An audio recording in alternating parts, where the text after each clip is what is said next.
Hello 10th student.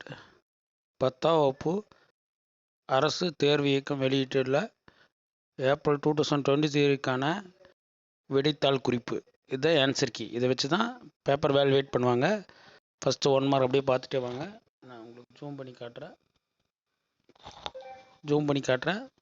First பார்த்தீங்கன்னா 1 mark என்னென்ன 1 mark என்னென்ன ஆன்சர், அதில் கரெக்டான ஆன்சருக்கு எவ்வளோ மார்க்னு கொடுத்துருக்கான். 15 1 மார்க், 15 மார்க்கு. அப்புறம் 16வது கொஸ்டினுக்கு என்ன எழுதுனா மார்க்கு, பிறகு குதிரைவாளி, இந்த மாதிரி அதுக்கு ஆன்சர். அடுத்து பார்த்திங்கன்னா 17வது கொஸ்டின், அதுக்கான விடை கொடுத்துருக்காங்க. இது எது எழுதுனா உங்களுக்கு இவ்வளோ மார்க்குன்னு. 18வது கொஸ்டினுக்கு அதே மாதிரி தான். இது இந்த சதம் என்றால் அதுக்கு 1 மார்க்கு, அது கண்டென்ட் எழுதுனா அதுக்கு 1 மார்க்கு. ஓகேங்களா? வேறு இதுக்கு எவ்வளோ மார்க்குன்னு கொடுத்துருக்காங்க. பிரிவு 2ல் பிரிவு 1ல் அதில் மார்க்கு. அதுக்கடுத்து 5 வினாடிகள் விடையளிக்க அதுக்கு எவ்வளோ மார்க்குன்னு கொடுத்துருக்காங்க. இதை மட்டும் எழுதுனா உங்களுக்கு மார்க்கு.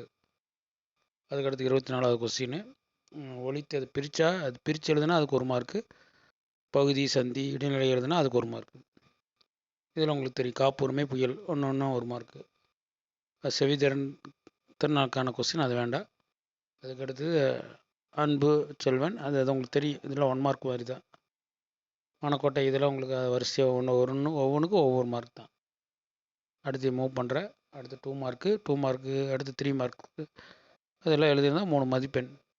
அதுக்கப்புறம் ஒரு 3 கொஸ்டின் கொடுத்து ஒரு பொதுவான ஒரு லைன் கொடுத்து அதுக்கு 3 கொஸ்டின் கேட்டிருப்பான். அதுக்கான மார்க் இது இவ்வளோ தான். அதுக்கடுத்தது 31 பொருத்தமான உரையாடலே இருந்து முழு மதிப்பெண் வழங்கலாம். 31வது கொஸ்டினுக்கு. 32வது கொஸ்டினுக்கு இடஞ்சுட்டி பொருள் விளக்குக, இடம் பொருள் எழுதணும். ஓகே. அதுக்கடுத்து கொஸ்டின் ஆன்சர், அதுக்கு மனப்பாட பகுதி, அதுக்கு எவ்வளோ மார்க்குன்னு 3 மார்க் இப்படி கொடுத்துருக்கான். ஓகே. அடுத்து 35வது கொஸ்டின், தொகை நிலைத்தொடர் எழுதுறத அதுவும் பார்த்துக்குங்க. ஓமையணி கேட்டிருப்பான். அடுத்து 36 ஓமையணி, இதில் எழுதுனா போதும். அழகீட்டு வாய்ப்பாடு ஃபுல்லாக பாக்ஸ் போட்டு எழுதுனா தான் மார்க்கு.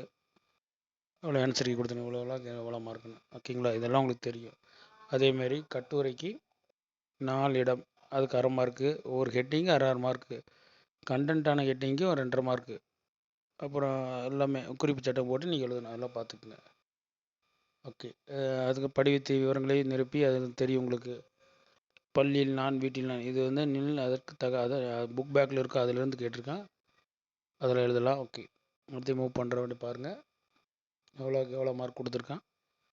ஓகே. 5 மார்க்கு. சிலப்பதிகாரத்தின் மறுபாக்க விதிகள், கால விதிகள். அப்போனா பழைய காலத்தில் என்னென்ன பொருட்கள் விற்றாங்க, இப்போ இந்த காலத்தில் என்னென்ன பொருட்கள், என்ன வகையான பொருட்கள் எந்த மாதிரி விற்கிறாங்க, அந்த மாதிரி இதை கொடுத்துருக்கான். அதுக்கான ஆன்சரே அதே தான். கட்டுரைக்கு பாருங்கள் எவ்வளோ மார்க் கொடுத்துருக்கான். இப்படி பாருங்கள், ஒவ்வொன்றுக்கும் எவ்வளோ மார்க் கொடுத்துருக்கான் பாருங்கள். இப்படி தான் பப்ளிக் பேப்பர் வேல்யூட் பண்ணுறவங்களுக்கு கொடுப்பாங்க. இதை பார்த்து தான் அவங்க பேப்பர் வேல்யூட் பண்ணுவாங்க. Okay friends, please like me, subscribe me. Thank you.